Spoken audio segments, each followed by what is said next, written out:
Ya, mari kita satukan hati. Sungguh Tuhan, kami bersyukur buat malam indah ini kami boleh menikmati hadirat-Mu melalui puji-pujian, melalui kesaksian yang sungguh membangun rohani kami.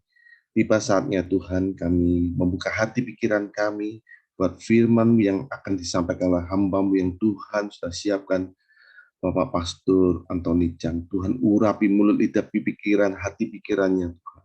Sehingga apa yang disampaikan sungguh menjadi berkat buat kami semua. Mendatangkan kemuliaan bagi nama. Kami mau siapkan hati pikiran kami. Kami sambut firman-Mu malam hari ini. Hanya dalam nama Tuhan Yesus Kristus kami sudah berdoa dan mengucap syukur. Haleluya. Semua katakan amin. Amin. Mari silakan Pak Pastor.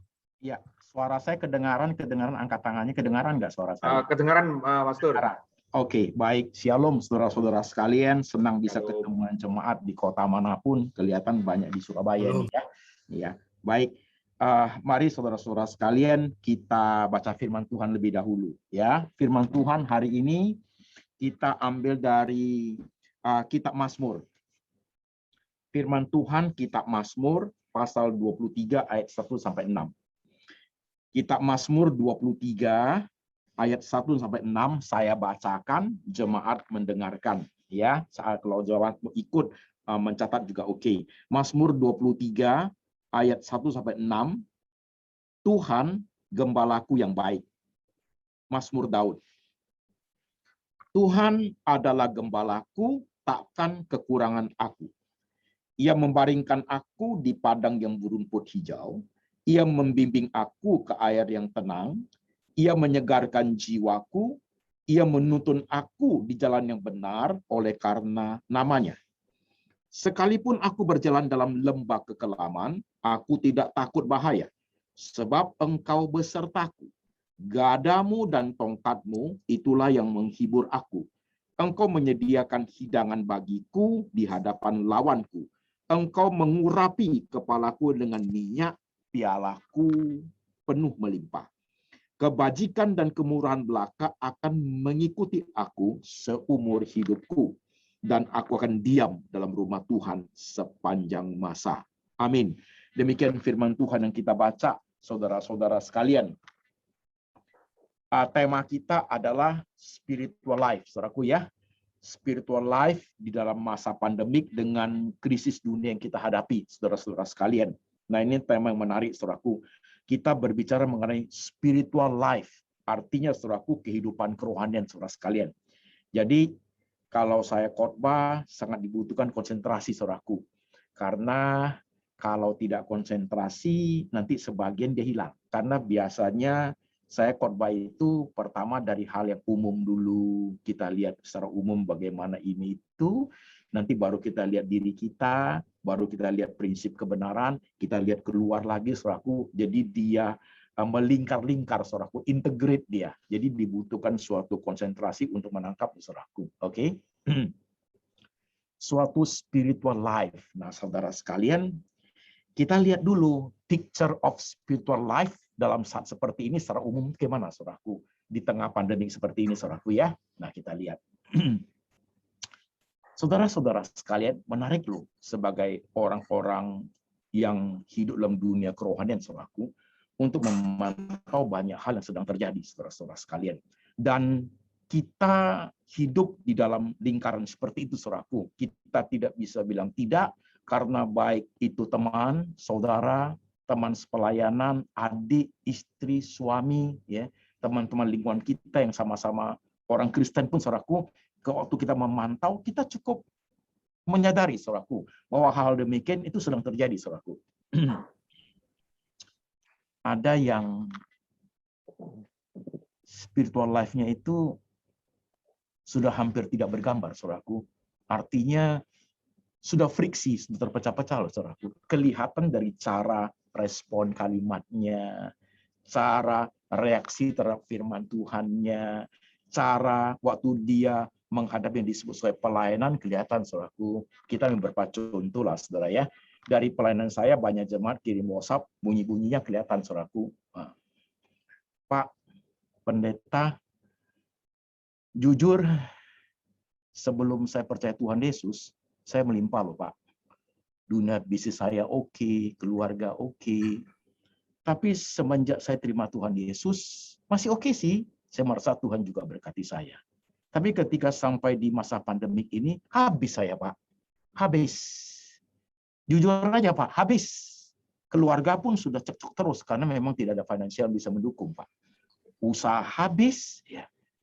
Juga jobless, ya. Siapa yang mau hire saya kerja Pak, begitu. Dan hutang di bank pun banyak. Jadi numpang tanya Pak Pendeta, Tuhan Yesus yang saya sembah itu, yang saya puji-puji itu, kok sekarang I am nothing. Saya sembahyang sampai nggak punya apa-apa Pak. Bagaimana Tuhan Yesusnya? Nah, itu picture of spiritual life loh. Itu gambar dari kerohanian saudaraku. Nah yang kayak gini ini banyak saudaraku. Jangan bilang enggak loh. Banyak loh. Yang seperti itu banyak loh. Saudara-saudara sekalian, itu baru satu. Yang kedua, saudara sekalian, dari jemaat ini jemaat semua yang sharing, ya. Yang kedua dari jemaat Pak Antoni. Tuhan dengar nggak doa saya ya, Pak? Saya sekarang udah dirumahkan, Pak Antoni. Gitu. Ya, makanan pun, stok makanan pun, biaya hidup tuh sangat menipis sekali. Saya udah doa loh, Pak. Saya udah doa, udah puasa, udah nangis pun, Pak. Tapi pertolongan itu nggak datang-datang. Saya hidupnya benar, Pak. Begitu. Kami memohon belas kasihan, tapi nggak datang-datang. Tuhan masih dengar doa, nggak sih Pak, di tengah pandemi seperti ini? Kok aku nggak ditolong? Wah, itu udah dua, saudaraku. Yang ketiga lebih kasihan lagi, saudara-saudaraku, sebagai orang-orang yang punya kerohanian, saudaraku. Yang ketiga, Pak Pendeta jangan bicara tentang Tuhan Yesus. Aku kayaknya nggak suka dengar. Kenapa? Pahit rasanya. Kok dulu tolong sekarang tidak? Jujur Pak Pendeta, saya mau doa aja, mulut saya hambar Pak Pendeta. Saya mau doa aja, mulut saya hambar. Iman saya rasanya kecil sekali. Karena setiap kali doa, habis doa, besok ya just the same. Di depan orang ngejar-ngejar hutang, di depan juga anak mesti kuliah, banyak cicilan yang macet, nggak ada jalannya Pak. Seolah Tuhan di sana itu diam saja begitu. Jadi saya harus apa Pak Pendeta? Gitu. Saya suruh istri aja yang doa, saya nggak butuh doa lah. Buat apa? Nah, itu ketiga, saudaraku. Yang keempat, ini istri yang lapor. Pak Antoni, dulu Bapak khotbah di gereja, saya sama suami duduk di belakang Bapak itu. Sebelum Bapak naik mimbar, kami duduk pas di belakang Bapak itu. Kami asal ibadah pasti di belakang, Pak. Sekarang, zaman COVID seperti ini, penghasilan kami lewat bisnis online sudah habis, Pak. Suami saya tanya, Bapak udah doa belum? Dia jawab begini, Pak. Doa untuk apa? Doa ke Tuhan dong. Siapa itu Tuhan? Suami saya jadi tanya, siapa itu Tuhan? Padahal dia orang Kristen lama, Pak. Dia tanya, siapa itu Tuhan? Suami saya kepahitan, Pak. Kepahitan sekali sama Tuhan. Sekarang dia anggap, tolongnya apa ini sekarang? Nah, itu kira-kira 4 kesaksian hidup yang sedang mewarnai picture of our spiritual life yang keadaan seperti ini, saudaraku. Nah, saudara sekalian, mengapa terjadi begini? Mengapa di tengah pandemik dan krisis dunia seperti ini, saudaraku, rohani orang Kristen, jalannya, modelnya ada yang seperti itu, saudaraku.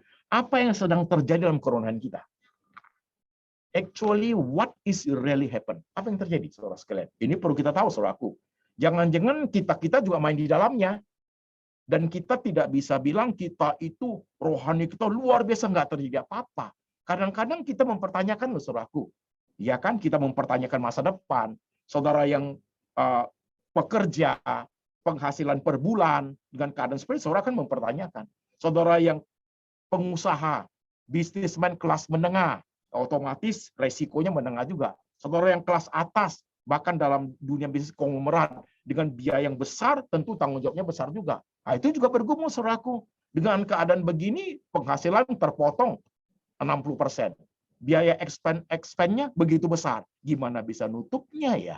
Belum lagi ya pengusaha yang besar, belum tentu modalnya solid, saudaraku. Bisa aja modalnya pinjaman dan bayar bunga pun besar, saudaraku. Resiko pun high risk. Nah, dalam konteks begitu, inilah yang kita mau khotbah hari ini. Rohaninya, kehidupan rohaninya main-main di situ, saudaraku. Nah, ini berbahaya.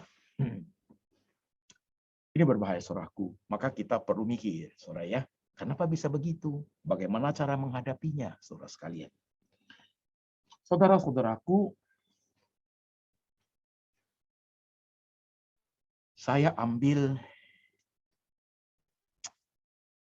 3 kertas putih, saudaraku ya. 3 kertas putih. Ilustrasinya biar bagus. 3 kertas putih. Kertas putih yang pertama, ya, kertas putih yang pertama judulnya kita kasih Our Past, adalah masa lalu kita, saudaraku. Oke? Kertas putih yang pertama masa lalu kita. Saudara, kenapa spiritual life itu menjadi seperti reaksi di tengah pandemik, saudaraku? Masalah yang paling krusial adalah dari dimensi pertumbuhan rohani kita, saudaraku, terjadi suatu gangguan, saudara sekalian. Saudara, saya bisa jelasin ya? Oke, saudara sekalian. Nah, saudaraku, sering sekali kita sebagai orang Kristen, saudaraku, masa lalu yang kita hadapi itu, nah, di kertas putih tadi itu, saudaraku ya, di satu kertas putih yang pertama itu saudara tulis Our Past itu, saudaraku, yang paling utama pertama dalam kertas putih ini, kertas putih Our Past ini, tentu yang paling krusial yang pertama adalah masa saat pertobatan kita. Itu nggak boleh lupa loh, saudaraku.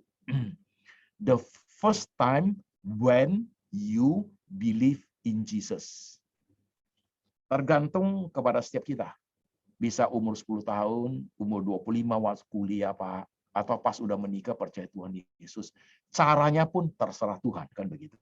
Nah, itu pertanyaan saya di kertas putih yang pertama itu. Sampai sekarang masih hangat nggak, Pak? You believe in Jesus itu. Masih hangat nggak? Nanti itu saya akan integrate dengan rohani kita, saudaraku. Masih hangat nggak?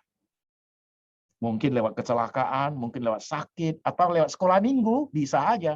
Kalau saya lewat sakit, saudaraku. Lewat pada zaman itu, waktu saya depresi. Gagal total hidup saya, saudara sekalian. Depresi, ya, depresi gagal total hidup saya, saudaraku, sampai saya dimasukkan ke rumah sakit jiwa. Saya sebelum masuk rumah sakit jiwa itu sampai telanjang di jalan, saudaraku. Karena depresi itu luar biasa. Saya percaya Tuhan Yesus di rumah sakit jiwa, saudaraku. This is my first time believe in Jesus. Waktu saya umur 26 tahun. Itu nggak bisa lupa itu, saudaraku. Nah, ini yang pertama, blueprint. Blueprint yang dicetak dalam hati forever. Selama-lamanya, saudaraku. Nggak bisa lupa itu. Nah, saya mau itu. Saudara, punya itu nggak? Jadi itu, saudaraku, ya santai-santai, atau saudara lagi di kantor, atau suatu hari lagi ngopi di Starbucks duduk. You ingat dulu itu, masih hangat nggak di sini? Terasa nggak? Kalau nggak ada Tuhan aku jadi apa ya? Saya mau itu. Spiritual life yang paling momentum sifatnya yang pertama itu, saudaraku. Bukan karena papa kita Kristen, mama kita Kristen, engkau kita Kristen, engkau kita Kristen, aman. Bukan itu, saudaraku. Your real experience dengan Yesus dalam hatimu itu. Saya mau itu ada, saudaraku. Itu blueprint, saudaraku. Nah, kalau itu ada, kita lanjut, saudara sekalian. Oke? Itu baru kertas putih yang pertama, saudaraku. Kalau itu sudah ada, ingat semua masa lalumu itu, setiap peristiwa di mana peristiwa yang positif dulu, yang negatif nggak usah. Semua peristiwa positif di mana tangan Tuhan bekerja, your past. Jadi kertas putih ini, saudaraku, bisa ada 50 peristiwa, saudaraku, di mana semua plus tangan Tuhan yang menjamah. Ya lupa, Tuhan berkati saya punya anak kembar, Pak Pendeta. Udah menikah dapat anak kembar. Nah, itu positif itu. Iya, Pak, waktu kami menikah pertama susah sekali hidup. 3 tahun pertama. Setelah itu keluarga mulai bagus, Pak Pendeta. Aku mulai diberkati usahaku. Itu positif, saudaraku. Dan berapa banyak masalah itu kamu tulis itu, saudaraku. Yang positif itu. Ya. Jadi kalau saudara udah dengar firman Tuhan itu, nanti malam pelan-pelan, saudaraku, nggak usah buru-buru, pelan-pelan catat satu-satu. Nanti kalau udah catat, katakan udah penuh kertas putih ini, saudaraku, you renung sebentar, trust me, percaya saya, air matamu tidak tahan. Kok baik ya Tuhan ya. Di situ kamu akan melihat setiap tangan Tuhan ada di situ. Ya, ini loh Pak, Tuhan itu loh Pak. Ini loh Pak, Tuhan itu Pak. Ini loh Pak, saya tabrakan di tol Pak. Enggak kena apa-apa loh Pak. Hanya jahit kecil aja. Ini loh Pak, Tuhan Pak, you akan melihat kertas pertama itu. Tangan Tuhan ada di situ semua. Ya, oke. Dan peristiwa-peristiwa itu saudara sendiri yang tahu itu. Ya. Saya terhindar dari kanker Pak, stadium 4 sudah Pak. Sekarang sembuh loh Pak. Nah, itu pas, you punya pas. Udah. Nah ini kertas putih masa lalu ini. Oke, satu kertas sudah ya saudaraku ya. Oke, nah udah. Sekarang ambil kertas yang kedua.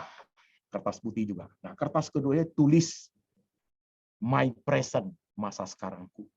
Oke, my present. Nah masa sekarangku tulisnya apa? Jangan peristiwa yang positif. Jangan. Tulisnya peristiwa negatif saudaraku. Di tengah pandemi COVID ini. Habis Pak, harta Pak.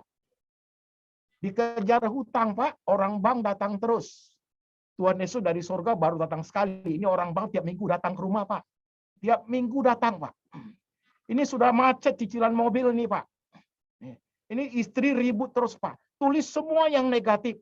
Ini sudah nggak tahu mau gimana. Udah di zaman pandemi COVID begini, siapa mau pinjam uang, Pak?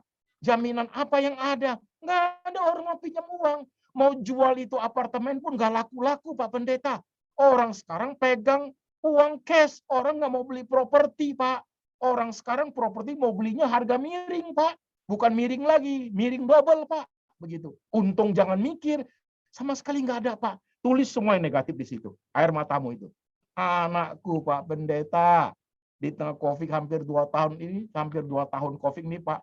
Anakku satu meninggal, Pak. Baru 16 tahun, Pak. Nggak sangka saya. Sehat-sehat, nggak ada apa-apa. Kita jaga di rumah, supaya jangan keluar. Dia kena COVID dari supir yang datang, Pak. Tuhan kok begitu? Nggak jaga anak saya. Saya sudah sungguh-sungguh jaga. Kok meninggal begitu, Pak? Nah, you tulis ini. Negatif semua. You punya our present. Tulis itu. Yang negatif semua, saudaraku. Oke.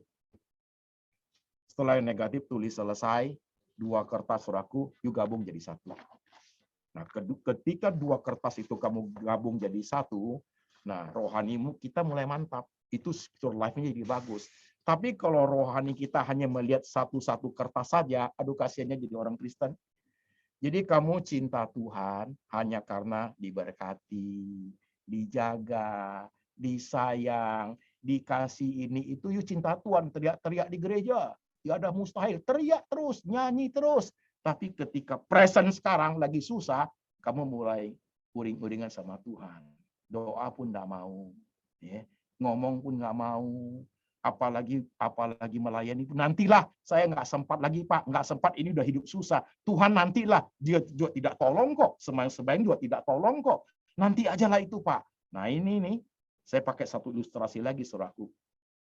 So, ilustrasinya suami istri. Kalau suami istri itu ada 2 kertas juga kan?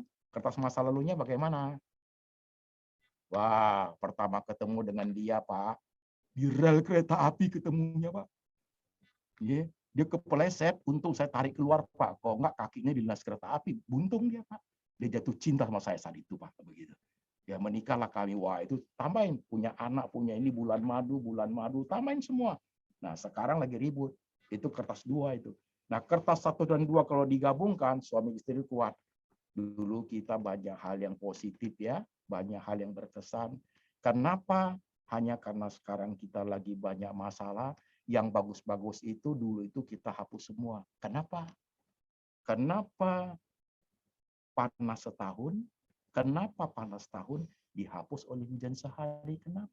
Kenapa Tuhan begitu baik kepada setiap kita? Hanya karena pandemik 2 tahun ini kita sudah mulai berubah hati kepada Tuhan. Wah, orang Kristen jangan begitu.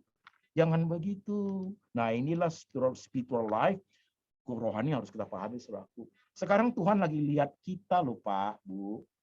Tuhan diam sih, tapi Tuhan lihat kita. Dia pingin lihat. Dulu saya berkati you ini itu. Sekarang karena begini, saya hold my hand. Saya tahan tanganku untuk memberkati. Aku mau lihat kesetiaanmu kayak apa. Uring-uringan, marah, tidak suka, ketahuan semua. Nggak bisa kita tutupi. Nggak bisa kita tutupi. Hati kita mencerminkan itu karena apa? Itulah kualitas kerohanian kita. Wah, ini kena semua kita, saudaraku. Nggak bisa tutupi. Sorry ya, kalau kamu doanya sudah marah-marah Tuhan, kena you, bos. Kena you. Saya nggak tahu you siapa lo. Kalau itu doanya sudah, wah, kena hari ini kena. Kena selalu. Tapi kalau dalam hatimu Tuhan, dalam keadaan susah bagaimanapun, you tetap Tuhan saya. Itu lain cerita. Itu rohani yang lain cerita. Tapi kalau kita mulai hati kita, sikap kita, wah, ikut doa Zoom, nantilah itu, kita ngomongnya iya, tapi nggak pernah masuk saudaraku. Nantilah itu, nggak ada berkat. Nah, itu Tuhan bukan saya yang lihat, Pak. Bukan. Tuhan sedang melihat kualitas rohani kita. Dibangun dengan cara apa? Suami istri itu, dia punya present and past itu. Kalau nggak digabungkan, saudaraku, waduh, kasihannya itu suami istri. Suami istri mau cerai, datang ke saya. Kenapa mau cerai? Udah nggak cocok, Pak. Oh, dulu kok cocok. Dulu kok cocok. Udah tua sih dia, Pak. Air liurnya bau. Dulu manis air liurnya, sekarang udah tua, udah bau ya. Kenapa nggak cocok? Inilah itu. Oke, duduk sebentar merenung. Kalian menikah 15 tahun. Coba sekarang lihat. 15 tahun yang lalu, ada nggak yang manis-manis? Banyak. Nah, kalau banyak, kenapa harus cerai hari ini? Kenapa? Oleh karena keributan sekarang, yang dulu lupa semua. Kenapa kebaikan Tuhan masa lalu yang begitu hebat itu, kita lupa semua. Sekarang karena susah sedikit aja. Nggak ada duit aja.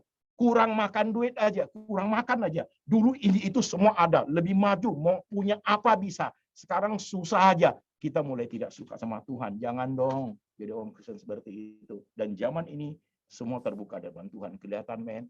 Kelihatan itulah kita. Jujur yuk. That is our picture, the picture of our spiritual life, saudaraku. Dan saya tidak nuduh siapa-siapa, karena kita paling tahu diri kita sendiri. Ya kan? Kayak apa kita hidup. Mazmur yang kita baca tadi, saudaraku. The Lord is my shepherd. Tuhan adalah gembalaku. Mazmur Daud. Daud yang tulis itu, saudaraku. Tuhan adalah gembalaku, tak akan kekurangan aku. Ia membaringkan aku di padang yang berumput hijau. Ia membawa aku ke air yang tenang. Ia menyegarkan jiwaku. Walau aku berjalan dalam lembah kekelaman, aku tidak takut bahaya.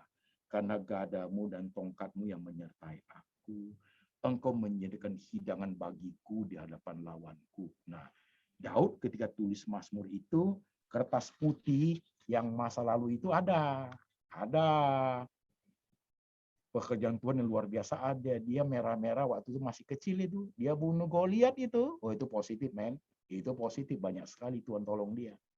Seiring dengan zaman masa present itu apa? Lembah kekelaman. Oh, banyak dia. Tapi gak ada Tuhan ada di situ, saudaraku. Ada di situ. Gak kurang dia. Jadi saudara sekalian, pelan-pelan ya. Ini tahap masuk lagi, saudaraku. Kalau hari ini kamu susah, termasuk saya, saudaraku. Yang menentukan kita bersikap kepada Tuhan adalah kualitas rohani kita. Kualitas rohani kita. Saudara. Saya, my past itu, saya orang depresi yang ditolong Tuhan. Akhirnya saya sembuh, sekolah pendeta, jadi pendeta. Oke. Setelah jadi pendeta, saya menikah. Anak saya yang pertama, istri hamil 9 bulan. 2 hari lagi akan dilahirkan, anak itu mati terlilit tali ari. Saudaraku, dilahirkan dalam keadaan mati. Kalau saya mau marah Tuhan bisa loh. Saya kan udah jadi pendeta, udah serahkan diri. Kenapa tidak jaga anak saya? Bisa, saudaraku. Tapi saya ingat my blueprint. The first time I believe in Jesus. Nah sekarang, saat sekarang ini, saudaraku, masa pandemi begitu, saya alami hal yang berbahaya sekali, yang negatif sekali, tapi respon iman saya tetap good. 2 peristiwa yang saya alami yang sangat berbahaya pada menjelang COVID ini, saudaraku. Yang pertama adalah sekitar hampir 2 tahun lalu, saudaraku, saya kena serangan jantung. Waktu diperiksa kateter jantung, saudaraku, di Jakarta, ada 6 titik penyempitan di jantung saya, saudara sekalian. Ada 6 titik penyempitan. Jadi sudah full 6 titik itu, saudaraku. Pantas saya napasnya kok susah. Malam kok bangunnya kaget, saudaraku, begitu. Kok tangan ini kadang-kadang lemas. Di punggung belakang seperti ditusuk-tusuk jarum, begitu. Kenapa begitu? Oh, diperiksa, ternyata ada 6 titik penyempitan. Wah, teman-teman deh, ini rame ini. Ada teman pendeta, teman dokter, teman jemaat. Pak, cepat-cepat pergi operasi, Pak. Itu bahaya, Pak. Bisa serangan mendadak, bisa mati mendadak itu, Pak. Gitu. Saya belum mau pergi operasi, saya berusaha dulu. Udah tahu kondisi itu, saya berusaha. Dikenalin sama jemaat.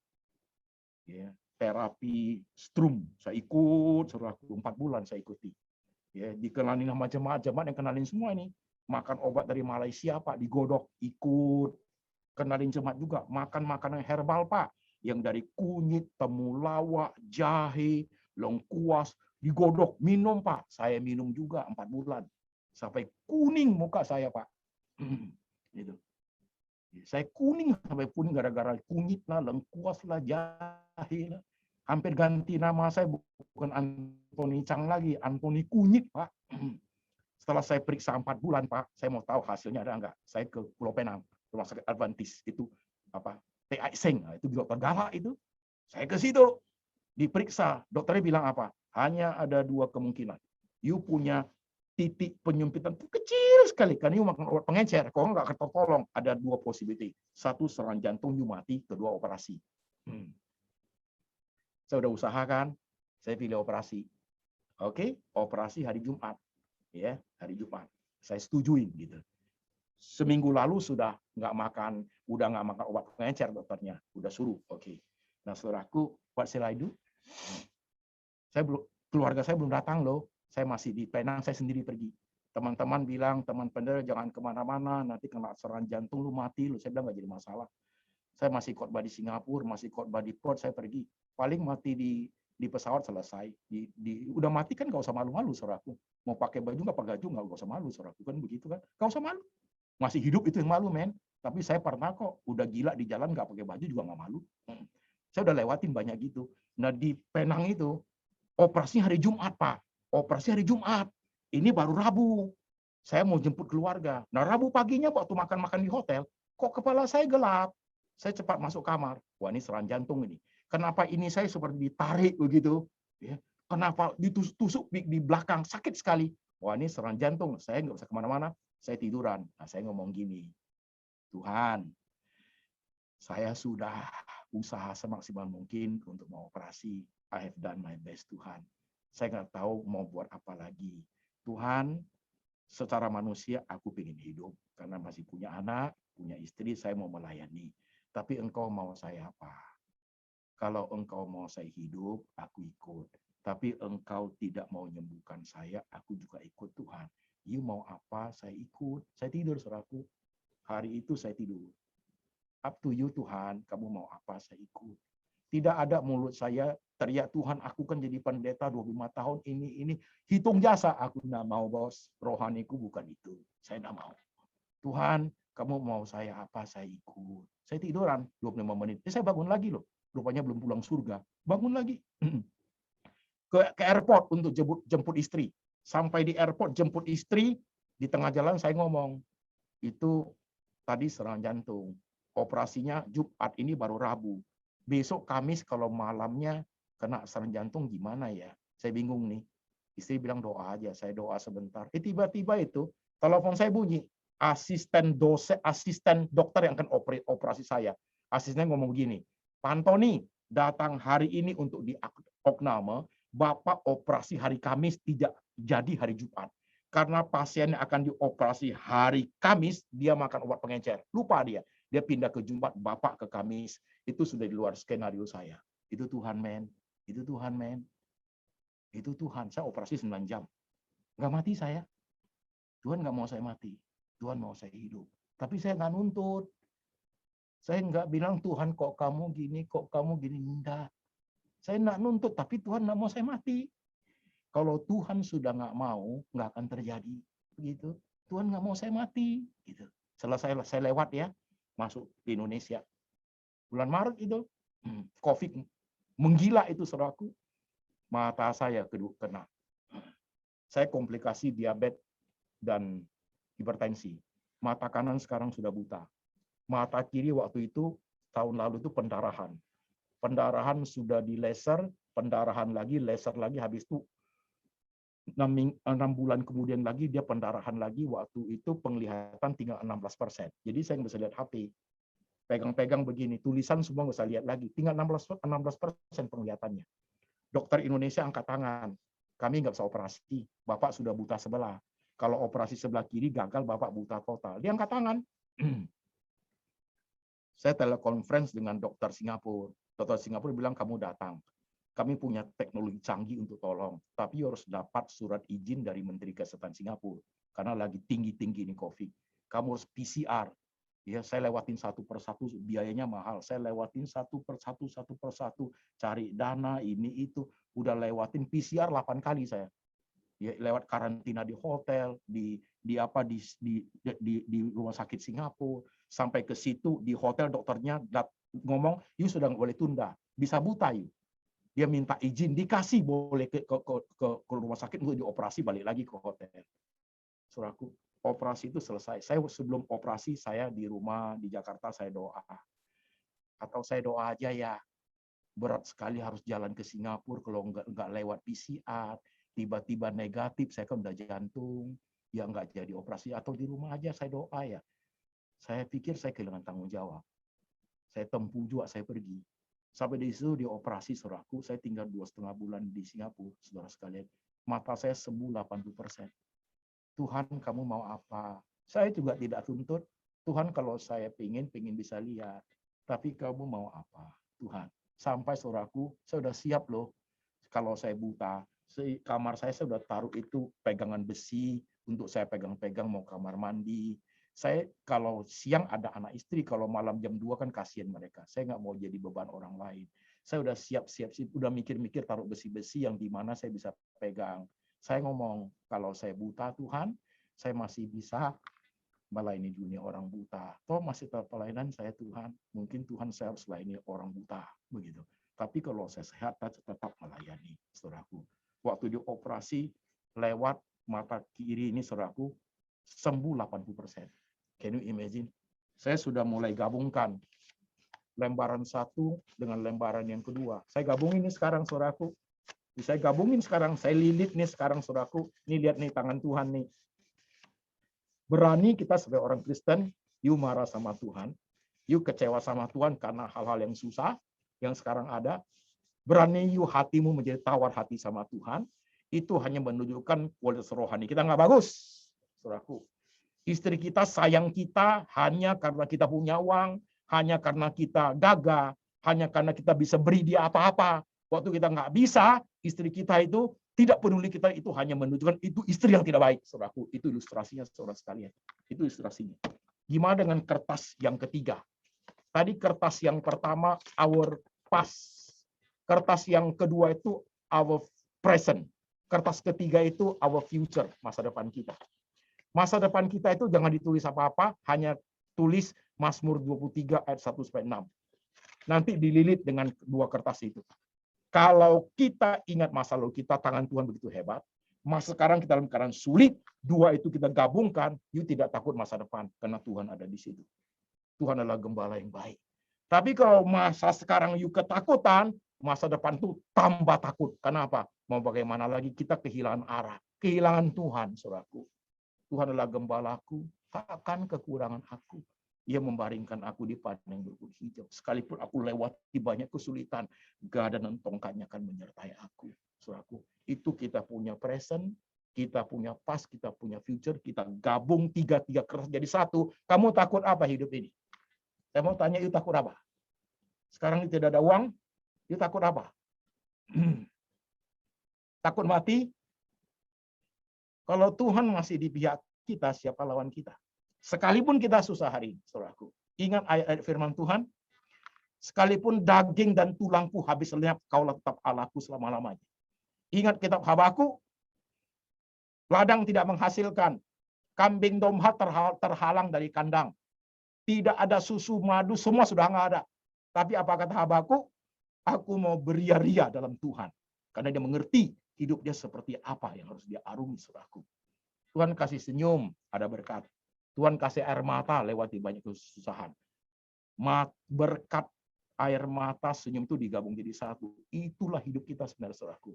Kalau hidup mau senang aja, nggak mau terjadi apa-apa, semua bagian yang sulit tidak mau ada, semua everything must okay, jangan tinggal di bumi. Pulang ke surga sana, saudaraku. Pulang ke surga sana. Kalau kaki masih injak bumi, siap untuk nangis. Ya, Suatu hari orang kita sayang pasti mati. Ya. Nggak dimatikan pun dia mati sendiri itu nanti. Mati itu, saudaraku. Ya. Suatu hari ini kulit ini kisut, men. Tua ini. Ya. You akan hadapi itu. Suatu hari orang-orang kita sayang itu akan pergi. Anakmu yang kamu sayang itu, kalau udah dewasa dia udah punya pacar, dia married, dia pergi. Ya, itu perpisahan. Dia tidak akan tinggal sama kita selain kongkong. Nggak mau dia. Dia pergi. Jadi seiring loh hidup ini.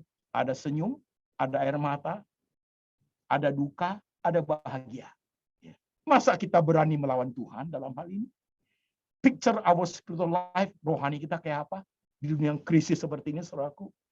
Terlampau banyak orang Kristen yang kita lihat itu kasihan sekali. Oh begitu baru hari ini. Kelihatan kualiti rohaninya, kelihatan. Nggak bisa dibohongi. Terbuka. Kelihatan topiknya kebuka. Itulah anak Tuhan itu. Seperti itu. Saya harap setiap kita tahu hal ini. Emas itu akan menjadi emas murni kalau tahan uji, saudaraku. Kalau kayu, nggak tahan uji lewat api. Nggak tahan, saudaraku. Terbakar habis. Jadi arang dia. Arang dicoreng di muka, saudaraku. Tapi kalau emas murni, kalau kena ribuan derajat panasnya, dia menjadi murni, saudaraku. Sekaranglah waktunya. Sekarang waktunya. Sorry to say, aku tidak berani sok rohani. Tidak berani. Aku lewati banyak yang bahaya sekali. Ya.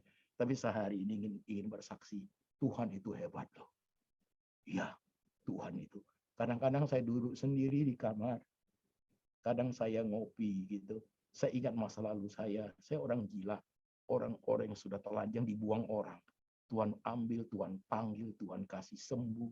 Tuhan kasih sekolah pendeta sampai doktor sekolah saya, saudaraku. Kemudian saya melayani Tuhan puluhan tahun. Hari ini saya kena jantung, kena mata. Tangan Tuhan masih ada di situ. Haruskah saya pendeta marah-marah sama Tuhan? Tidak harus. Sekalipun Tuhan tidak tolong saya, pelayanan saya adalah suatu kewajiban, saudaraku. Ya, sekalipun Tuhan tidak tolong saya, sekalipun Tuhan tidak tolong mata, saya sudah siap-siap untuk melayani dunia orang buta. Karena masih hidup, saudaraku. Ya, saya berharap iman kita bisa tumbuh di tengah zaman ini, saudaraku. Saya berharap di tengah zaman yang susah ini, iman kita hidup, berkobar, bersinar, menjadi berkat bagi orang lain, saudaraku. Di tengah kesulitan apapun tantangan zaman itu, iman hidup, iman bernyanyi di malam yang sunyi, saudara sekalian.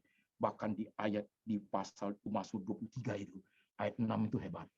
Karena Daud sudah kertas putihnya pertama sudah, kertas putih kedua sudah, kertas ketiga sudah, ayat 6-nya bunyinya apa?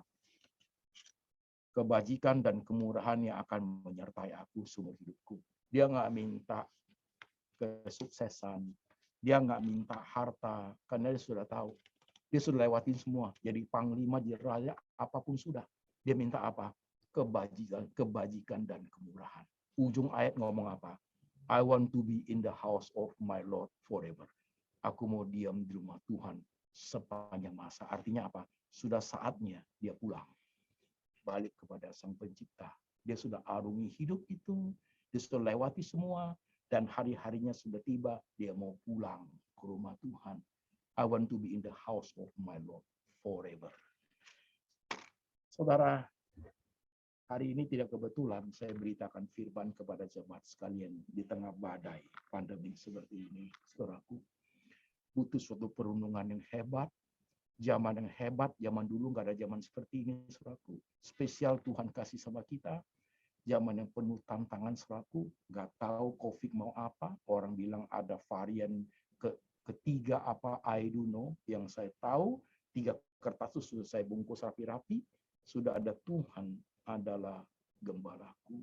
Takkan kekurangan aku. Masa depan kita, Tuhan berdiri di sana. Sedang begini dia. Come. Tuhan tunggu kita. After COVID selesai, blessing will come for us. Siapa yang bertahan, dia akan melihat kemuliaan, kebesaran, keagungan Tuhan. Tuhan Yesus memberkati. Mari kita berdoa sekalian, jemaat yang terkasih. Kita tunduk kepala sebentar. Saudara sekalian, kita tundukin kepala kita sebentar. untuk firman yang sudah Engkau dengar, saudaraku. Biar ini menjadi suatu gambaran buat hidup kita. Engkau paling tahu kan bagaimana rohanimu sekarang di tengah badai seperti ini, sebelum COVID, setelah COVID, bahkan ke depannya seperti apa, Engkau yang paling tahu.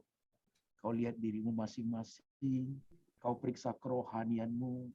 Jangan lupa ya, kertas putih yang pertama jangan lupa ya, tangan-tangan Tuhan ada di situ di masa lalumu.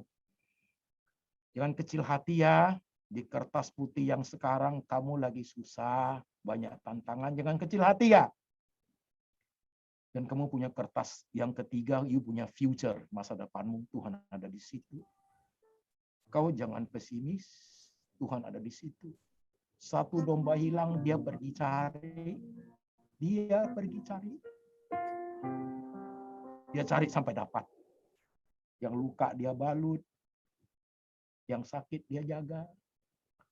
Bahkan dia mengorbankan nyawanya untuk domba-dombanya. Tuhan terima kasih untuk firman hari ini, Tuhan Yesus. Kami bukan siapa-siapa, tapi kami adalah anak-anak Tuhan ditebus oleh Engkau. Ajar kami teguh beriman di tengah zaman seperti ini, Tuhan. Supaya kami tidak terbawa arus zaman, tapi kami justru mampu melayani zaman. Thank you so much, Engkau baik. Kau gembala kami yang baik. Terima kasih Tuhan. Hamba berdoa untuk jemaat yang mendengarkan hari ini. Hibur mereka yang susah Tuhan. Kuatkan mereka yang lemah. Beri jalan kepada mereka yang sudah tidak punya jalan. Hidupkan kerohanian mereka yang sudah hambar Tuhan. Mereka yang sudah kepahitan di hati, Tuhan berikan setitik cahaya pengharapan. Tuhan berikan pencerahan buat hidup mereka. Terima kasih Tuhan, dengar kami berdoa. Dalam nama Tuhan Yesus, kami berdoa. Amin.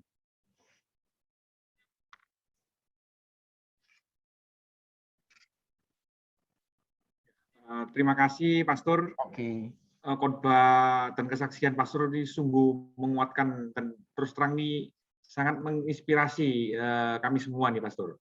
Ya, puji Tuhan. Ini tiba saatnya untuk Q&A, Pastor ya. Boleh. Question answer. Ya. Teman-teman, kami persilakan ya. Nanti kalau ada yang mau bertanya. Namun sebelumnya, Pastor, ini ada salah satu chat yang kami terima, pertanyaan dari salah satu peserta. Ya. Ini saya izin bacakan ya, Pak Sur ya. Ya. Begini, Pak Sur. Dalam situasi tertentu, dalam kondisi krisis seperti sekarang ini, sering kita tuh lebih mengandalkan akal dan akibatnya seringkali itu mengalami kegagalan. Kemudian kita tuh secara tidak langsung tuh ngomel ya, dan istilahnya tuh kita bilang mengeluh loh. Kenapa pertolongan Tuhan tuh tidak tepat pada waktunya? Seperti kadang juga mereka tuh membawa firman Tuhan loh. Kan ada tertulis pertolongan Tuhan tuh tepat pada waktunya. Tapi di tengah kondisi saat ini kok kondisinya tuh kebalikan. Nah ini mohon pencerahannya, Pak Sur. Makasih. Oke. Nah, kenapa pertolongan Tuhan tidak tepat waktunya? Kok tahu pertolongan Tuhan tidak tepat waktunya? Pertolongan tepat waktunya kan menurut Tuhan. Nah, sekarang kalau belum terjadi kan belum waktunya Tuhan. Karena kita memaksakan apa yang kita mau. Saya kasih contoh ya. Ada si jemaat kirim WhatsApp. Pak Pendeta, tolong doain saya mau jual rumah Pak Pendeta.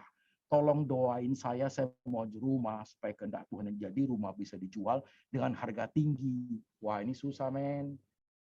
Tengah COVID begini jual rumah harga tinggi. Dari mana, Bos? Kok belum ada yang beli nih? Kok pertolongan Tuhan nggak tepat waktunya? Bukan tidak tepat waktunya. You mau harga tinggi. Siapa mau beli? Monyet aja nggak mau beli loh. Iya kan? Jadi susahnya susah di kita, bukan susah di Tuhan. Kok nggak tepat? Tepat menurut siapa? Kan Tuhan kalau mau jual rumah, tuh kalau harga mungkin harga yang miring dikit laku, tapi kamu mau harga tinggi. Ya kan kita tidak bisa iniin orang. Dalam hal Yesus dia nggak ingat apa-apa, dia beli harga tinggi, ya itu namanya dukun, men. Kan bisa begitu kan? Ya dong. Kok nggak tepat, Pak? Kenapa rumah tidak terjual dengan harga tepat? Harga tinggi kok nggak tepat? Tepat menurut Tuhan kan nggak bisa begitu. Ayo jujur, siapa mau beli harga rumah mahal sekarang? Nah, ini cara pengertian yang keliru. Kita mengerti kehendak Tuhan, Tuhan kerja. Sekarang karena begini perlu pakai akal nggak? Perlu. Nggak bisa kita hanya beriman nggak pakai akal loh. Jadi bagaimana, men? Duduk aja, beriman aja, rumah terjual sendiri. Siapa yang mau beli? Akal pakai, iman pakai. Tuhan tidak membuang akal kita. Oh, saya ini lagi susah. Bang lagi kerja-kerja, gimana caranya? Oh, ini mah ada harta kita gede, kan pakai akal. Kan pakai akal tuh namanya. Masa enggak? Jadi kita diberi hak kewajiban kita ora et labora, berdoa, bekerja, pakai akal dong, ya. Baginya Tuhan, Tuhan kerja. We do our part. God do his part. Lengkap dong gitu. Nah, tadi tanya, Pak, kenapa waktu Tuhan nggak tepat? Itu kan menurut apa yang kita mau. Menurut yang Tuhan mau kan tidak senang. Kalau sampai hari ini belum terjadi, itu artinya belum waktu Tuhan belum tepat. Pahami begitu. Tapi kok you marah-marah, tambah susah. You paksa kita jadi maksa Tuhan. Jangan dong. Iya kan? Oke, lanjut. Siapa lagi?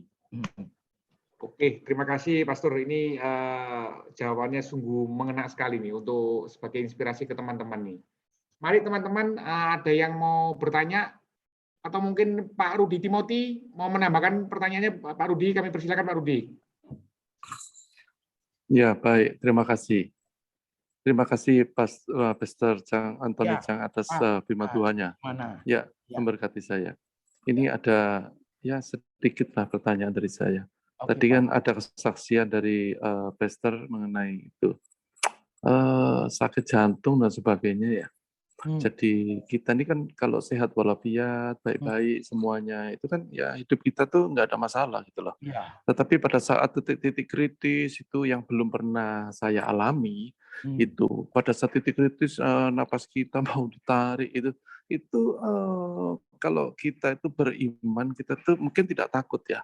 Tapi kan titik-titik terakhir kita tuh hidup atau nggak jelas ya besok atau meninggal atau kapan ya.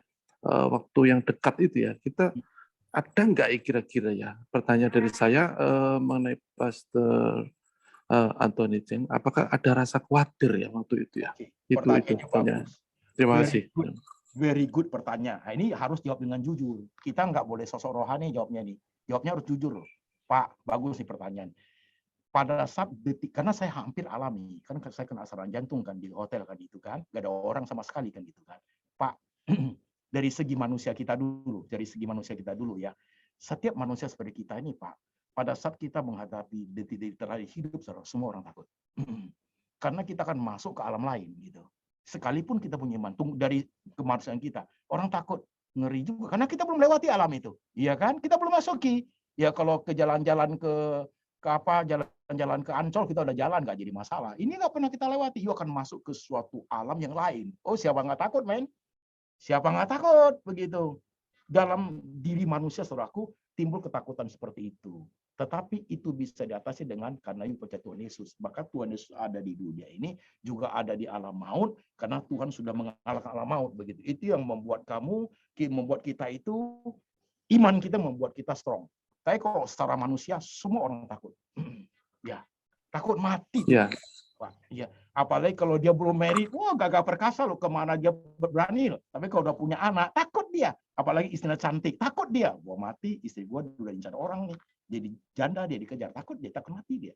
Udah tua pun sama. Heran sekali manusia itu ya. Kadang-kadang kita pikir, nggak apa-apa lah, saya udah umur 70, mati pun nggak apa. Tapi pas hari terakhir masih pengen hidup loh. Tuhan kalau boleh 2 tahun lagi, 2 tahun lagi, 2 tahun lagi, ya. Tambah terus, men. Itu manusia. Kenapa? Apa yang membuktikan bahwa kita takut, kita pengen sembuh terus?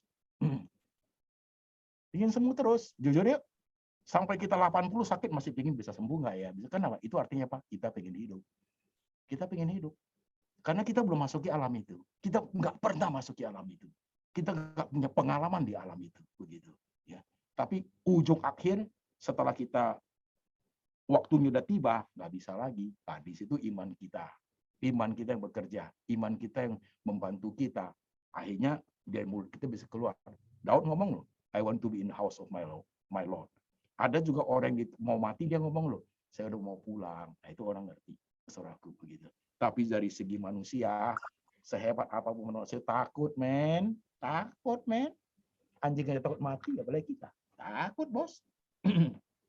Takut, jujur yuk. Siapapun takut. Itu secara manusia itu begitu. Nggak apa-apa kok. Tapi kalau nggak takut, ya saya jadi ragu-ragu untuk manusia. Satu, mungkin dia lagi minum. Biasanya orang takut itu supaya nggak takut, dia minum. Ya, dia minum bir, minum biar mabuk. Dia orang mau bunuh orang kan takut kan, supaya nggak takut dia minum, Pak. Begitu loh. Ya kan? Dia minum. Gitu. Pada dasar dalam diri manusia itu ada suatu sense. Saudara. Dia takut buat kejahatan. Tapi karena dia ingin lakuin, dia minum, mabuk, dia buat dalam ketidaksadaran dia. Nah, kita juga begitu.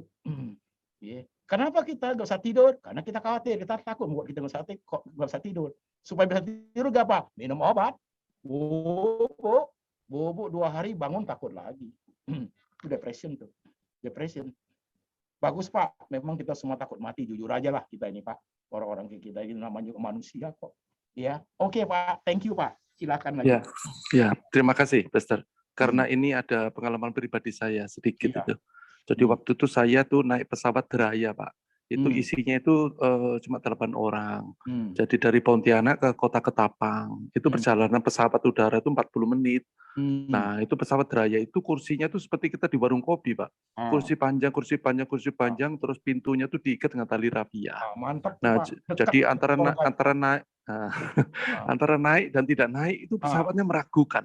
Nah, kebetulan saya dengan anak buah saya di sebelah saya duduk di kursi itu kayu panjang itu, Pak, seperti di warung tadi saya bilang itu. Ini pesawat ini kayak mainan ini, bisa terbang nggak ini ya? Nah, anak saya bilang gini, Pak Rudi, saya takut, Pak. Saya juga takut, Pak, sebetulnya, Pak. Iya. Tetapi karena anak saya ini atasan dia kan, gengsi lah gitu loh. Saya bilang, namanya Jimmy. Jim, kamu berdoa, Jim. Jangan takut, Jim. Tuhan pasti lindungi kita, Jim. Padahal saya takut, Pak. Nah, pada saat saya ngomong gitu, Pak, Jim, kamu berdoa, Jim. Nah, saya tuh jadi berani akhirnya, Pak. Ketakutan saya langsung hilang, gitu. Nah, itu Pak. Jadi semua takut lah, saya pikir. Terima kasih, Pak. Takut lah, Pak. Ya. Tapi begitu kita mendoakan orang, kita tuh rasa takut kita langsung hilang, Pak. Itu kesaksian saya. Terima kasih, Pastor. Ya, Tuhan berkati. Tuhan berkati, Pastor. Iya, ini selanjutnya teman kita Budia nih, ada yang mau bertanya, silakan Budia. Ya, terima kasih Pak Sofyan untuk kesempatannya. Selamat malam, Pastor Anthony. Ya, malam Bu, gimana? Saya mau tanya, ya memang ini sering kali ditanyakan, cuman saya pengen sesuatu yang bagaimana sikapnya. Jadi pertanyaan saya pada saat kita berdoa kepada Tuhan, mungkin ada sesuatu gitu ya, tapi belum dijawab-jawab. Nah, bagaimana sikap yang benar pada saat kita menanti pertolongan Tuhan atau menanti jawaban dari Tuhan? Bagaimana kita yang bersikap, bagaimana sikap kita yang betul? Seperti itu, Pastor. Terima kasih.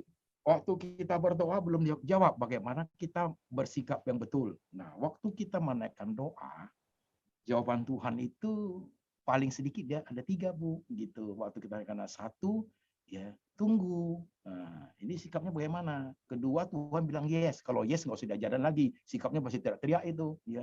Tidak mustahil bagi Tuhan, lompat-lompat itu, ya. 10.000 rebah kiri kanan ikut rebah juga dia begitu. Tapi kalau Tuhan bilang wait, tunggu. Nah, yang Ibu mau agak uring-uringan kita. Kalau nunggu lama ini doa doi, pacar belum datang, pasangan belum dapat, umur 32, 34, 36 hampir expired ini. Teman sudah punya cucu, gua belum kawin, mulai marah sama Tuhan. Ya, gua dapat istri 1 aja kamu pelit Tuhan. Ya, Salomo istrinya sacing 3.000 sih gitu kan. Nah, jadi Bu, kalau posisi wait ya mesti tunggu waktunya Tuhan. Nah, dalam posisi wait itu Bu, kita harus bijak. Bijaknya apa? Mungkin aja doa kita Tuhan tidak kasih pada saat penantian. Itulah masa tenggang penantian itu kita mengerti maunya Tuhan.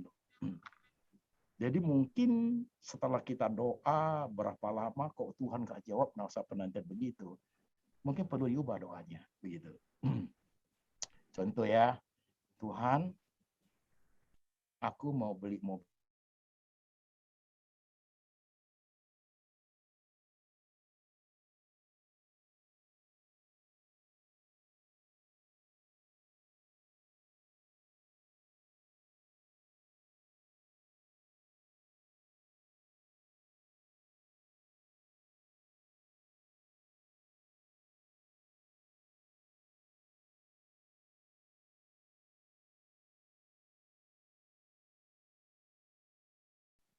cantik rohani kaya, ya kan? 3 poin udah buang tuh, tunggu kalau Tuhan kasih jadi. Kalau Tuhan kasih ubah lagi, Tuhan satu aja lah, yang penting rohani jelek pun nggak apa-apa, itu kawin tuh, itu jadi tuh. Contoh aja kita itu begitu, Pak, karena kita mau paksain kehendak kita, Tuhan suruh you analyze, wait.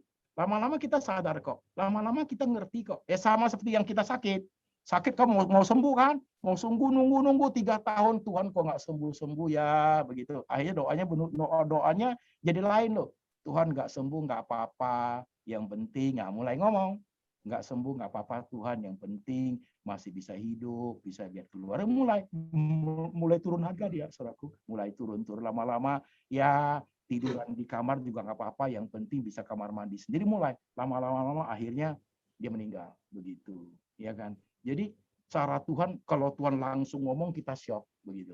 Saya nggak mau kasih kamu istri yang cantik begitu, lu nggak tahu diri, lihat wajahmu jelek begitu, kasihan, nanti sakit hati. Gitu. Tuhan kasih waktu kita untuk mulai ini. Kan dia cari itu pasangan tuh, ketemu cakep gitu. Suatu hari dia nyisir.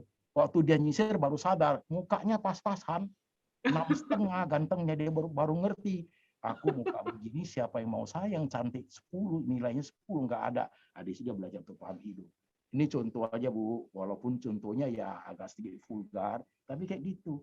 Waktu kita menanti itu, Tuhan kasih kita untuk bijaksana, hikmat untuk apa?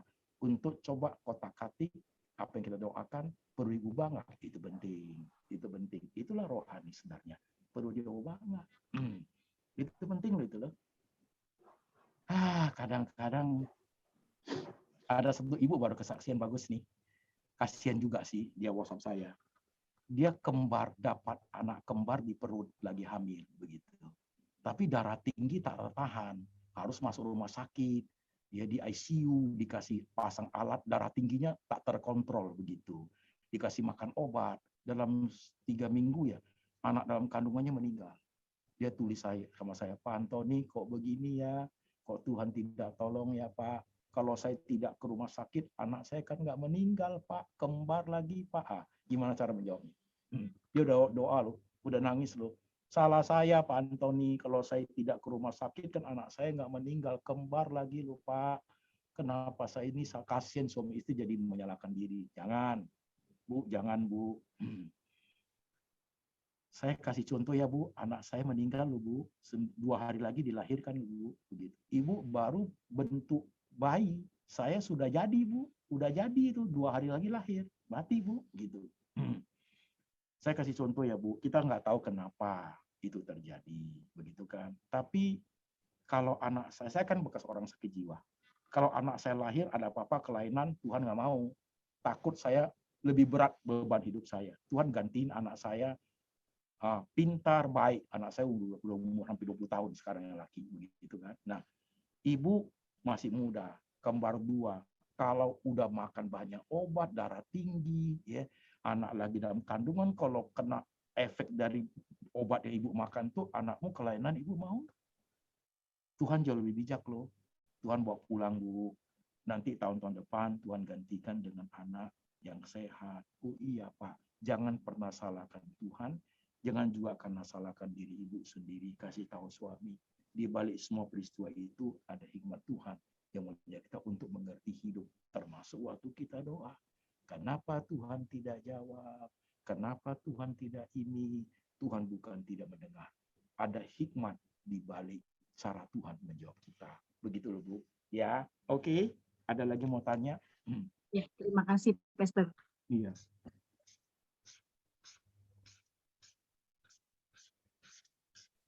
Kayaknya teman kita nih Ibu Juliana Pranoto nih sudah siap nih. Bu Juliana, kami persilakan Bu Juliana, pertanyaannya Bu Juliana. Gimana Bu?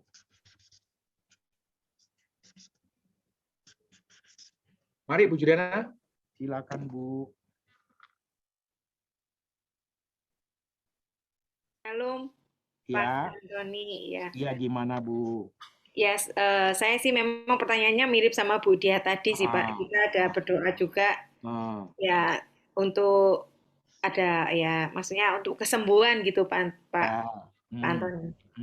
Ya, kita sudah, karena kan ini kan untuk anak ya Pak ya. Jadi kan Ya, imannya anak sama iman orang tua itu kan beda ya Pak. Mungkin kalau kita ya. kan kita bisa mengerti seperti yang Pak Antoni bilang. Tapi kalau Ah, untuk anak-anak kan kita susah Pak menjelaskannya itu gimana ya Pak?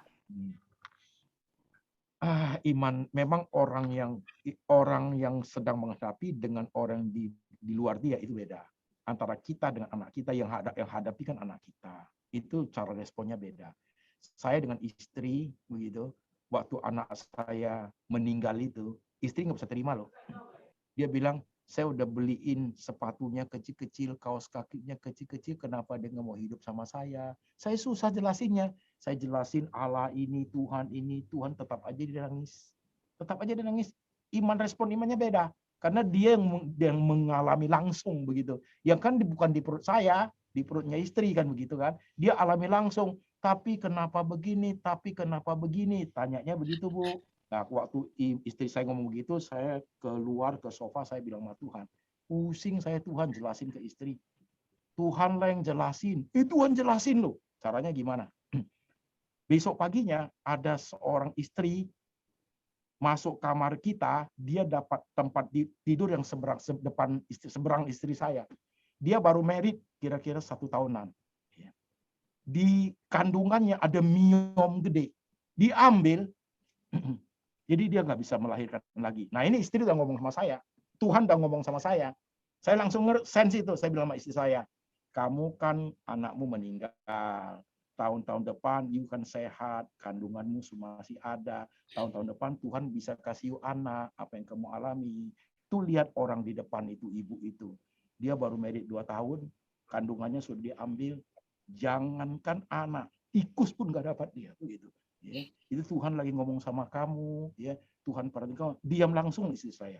Maka ibu perlu jelasin kepada anak dengan iman yang ada pada ibu, tapi biarkan iman anak ibu itu meresponnya. Pasti Tuhan ajar dia. Jadi Tuhan bekerja di 2 bagian, Bu. Tuhan bekerja di iman kita, Tuhan juga bekerja di iman anak ibu. Jadi kita nggak harus kita yang tanggung jawab semua, kita jelasin. Ini Tuhan yang terjemahin dalam iman anak ibu begitu. Kan ada Tuhan Roh Kudus yang kerja begitu. Dengan bahasa yang anakmu bisa mengerti. Walaupun responnya nanti kita jadi khawatir. It's okay, Bu, begitu. Karena Tuhan bekerja dari 2 sudut, Bu. Dari kita yang kasihan lihat anak, juga dari iman anak kita. Gitu. Percaya sama Tuhan. Dia punya caranya untuk mengajar kita masing-masing dengan caranya Tuhan. Gitu loh, Bu. Iya, terima kasih Ya. banyak, Pastor Antoni. Iya. Oke, ada pertanyaan dari teman-teman lainnya? Mungkin Bu Wayu, ada yang mau bertanya, Bu Wayu? Iya. Shalom, Pak Antoni. Iya, shalom, gimana, Bu? Saya cuma mau bertanya tentang ada kejadian, Pak. Kejadian di kehidupan saya. Jadi, ya seperti Bapak tadi cerita, banyak hal yang kita sudah minta doa sama Tuhan nih. Ada suatu kejadian kita minta Tuhan, akhirnya Tuhan mengarahkan ke kita. Jawabannya itu ternyata Tuhan tidak menghendaki. Iya. Akhirnya kita kan ya sudah, memang benar Bapak, kadang-kala doa kita itu step by step akan berubah karena tidak dijawab Tuhan, akhirnya kita berubah. Seperti itu. Andaikan saya jelasin aja ya Pak ya kejadian, ada orang punya tanggungan piutang kepada kami. Saya berdoa sama Tuhan, saya doakan orang itu, Tuhan berkati orang ini supaya orang ini dapat mengembalikan hutangnya, berikan kesehatan supaya tidak menjadi beban buat orang lain. Pokoknya doa yang baik-baik. Dengan berjalannya waktu tidak ada jawaban, Pak Antoni. Akhirnya doa saya, Tuhan kenapa kok Tuhan nggak mau menjawab? Saya bilang, akhirnya saya doa sama Tuhan, kalau emang Tuhan berkehendak, ini uang ini tidak kembali. Ya, saya ikhlaskan Tuhan, saya berdoa seperti itu. Sampai akhirnya memang nggak kembali, Pak. Sampai akhirnya nggak kembali. Akhirnya soalnya mama saya juga berdoa, mama bilang nggak perlu kembali. Tuhan bilang nggak, sudah diikhlaskan saja gitu. Ya akhirnya kita ikhlaskan. Akhirnya saya berdoa, ya sudah, kalau Tuhan memang menghendaki ya saya percaya Tuhan akan mengembalikan dengan caranya Tuhan. Cuman bagaimana Pak meresponi hati kita kepada orang itu? Orang ini kan sudah berbuat mengecewakan kita. Kita sudah mengampuni, memaafkan, tapi kita pribadi, apakah boleh kita pribadi sudah tidak berhubungan lagi, tapi kita mengampuni, tapi kita tidak berhubungan lagi? Oke, pertanyaannya bagus. Ya, jawab poin pertama dulu, Bu. Kalau tadi orang itu utang, kalau tiba-tiba Tuhan ngomong atau tiba-tiba gak usah ditagih lagi, akan sulit kita terimanya loh, Bu. Ibu juga akan susah loh. Maka Tuhan kasih waktu tenggang kan. Pertama, ya, butuh proses sih Pak. Iya, pertama kamu dari tidak rela, lama-lama Tuhan Roh Kudus ngajaknya. Iya ya Ma, kita itu Tuhan kerja begitu caranya. Itu bagus Bu, kesaksian Ibu. Pertama nggak mungkin, kita bukan malaikat Bu, dihapus saja utang enak banget. Uang gua cari setengah mati, main udah utang besok hapus saja. Kalau gitu gua juga utang sama orang lain besok turun kan gitu kan. Lama-lama dari tidak terima, lama-lama mulai akhirnya rela. Iya ya Tuhan, akhirnya kita mengerti. Nanti Tuhan kembali dengan cara yang lain. Banyak peristiwanya Bu, begitu. Nah yang kedua, karena dia hutang dengan sikap yang nggak baik, kita sudah ampuni dia. Apakah kita boleh nggak Pak kita tidak berhubungan dengan dia lagi? Yang pertama kita sudah mengampuni dan jangan benci orang, itu penting. Yang kedua, kalau Ibu mengatakan boleh nggak Pak Pendeta saya tidak berhubungan dengan dia lebih, boleh. Artinya apa? Kamu tidak ada unsur kebencian, tapi kamu tidak mau berteman sama dia. Karena kalau you berteman sama dia, akan terus mentang kesulitan. Kalau you berteman sama dia, menunjukkan sikap baikmu, besok ngutang lagi, men. Itu repot. Iya, tapi Ibu jangan benci. Artinya apa? Batasi hubungan relationship itu. Begitu. Itu penting loh, Bu. Begitu. Jangan kita menjadi sok rohani, nggak apa-apa. Terima ke rumah dia, ada apa? Oh besok dia utang lagi, pinjam lagi dong. Kita yang susah Bu, begitu. Karena kita udah tahu sikap orang. Ada orang-orang tertentu Bu yang tukang hutang. Dia kalau kayak orang nggak merokok asam mulutnya. Dia kalau ngutang itu nggak enak hidupnya. Dia pingin hutang. Ketemu apa hutang? Ketemu apa hutang? Iya. Namanya hutang to, itu namanya biasanya begitu. Dia pingin hutang Bu, begitu. Nah orang-orang seperti itu ada dalam hidup kita. Orang-orang seperti itu yang kita tahu sifatnya, karakternya, bukan kita sok rohani, bukan kita sok suci, nggak mau bergaul. Artinya apa? Kita batasin Bu. Karena itu tidak akan nolong apa-apa. Sorry to say. Itu menjadi sampah di hidup kita. Sorry to say. Tidak mendiskreditkan orang. Tapi apa? Ibu coba deh. Ibu coba deh. Percaya saya, 3 bulan aja Ibu akan dapat masalah lagi. Karena kita nggak rubah orang loh Bu. Kita sudah baik sama orang. Tapi kalau Ibu batasin hubungan itu, dia nggak berani. Ibu yang memulai membuka range, membuka lagi pintu buat dia, oh udah. Dia kan berpikir apa? Oh baik rupanya orangnya, nggak apa-apa, utang lagi dia, mukanya tebal kayak tembok Bu, datang lagi. Mama saya sakit ini, sakit jantung, semua sakit Bu, begitu loh. Dia sakit semua. Nah Ibu mau kasih nggak? Nanti Ibu kena lagi. Jadi harus berani kita untuk orang-orang tertentu yang kita tahu notabene-nya nggak baik perilakunya, tingkah lakunya. Batasin relationship itu, tapi ingat jangan pernah benci orang, ya jangan pernah ini orang, tapi saya ingin batasin begitu untuk menghindari banyak masalah yang terjadi. Itu penting loh hidup, itu penting loh. Kita jangan sok bergaul dengan siapa aja, nggak begitu hidup men, nggak begitu hidup nggak begitu. Kita bukan malaikat, kita manusia biasa, ya kita makan kue tiaw, makan sapi, makan semua kita begitu loh. Kita bukan malaikat, begitu. Jangankan orang luar, saudara juga begitu, ya kan? Coba ada saudara yang tukang hutang, kamu ke rumah dia, apa kabar jodoh? Besok datang, pinjam dia. Begitu, ya kan? Begitu. Susah sih hidup ini, karena kita berharap banyak manusia yang kadang-kadang mereka menggunakan, jangan lupa loh Bu, ada orang menggunakan senyum kita untuk apa? Sebagai rasa sungkan untuk pinjam uang, karena dia kita orangnya sungkanan. Datang dia, tambah datang dia Bu, begitu loh, tambah datang. Manusia itu begitu, tambah datang dia, begitu.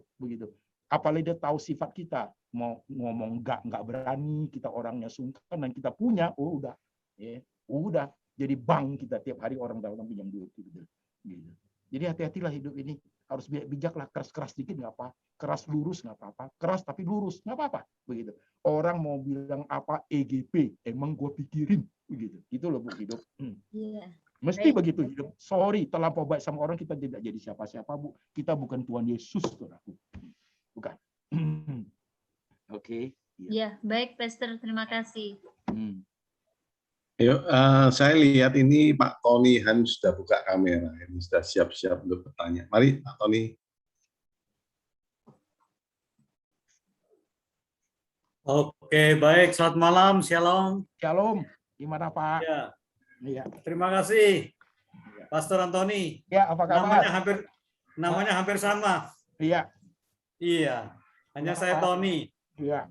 Gimana Pak Tony? Jadi begini, saya ini pernah mendengar satu khotbah yang judulnya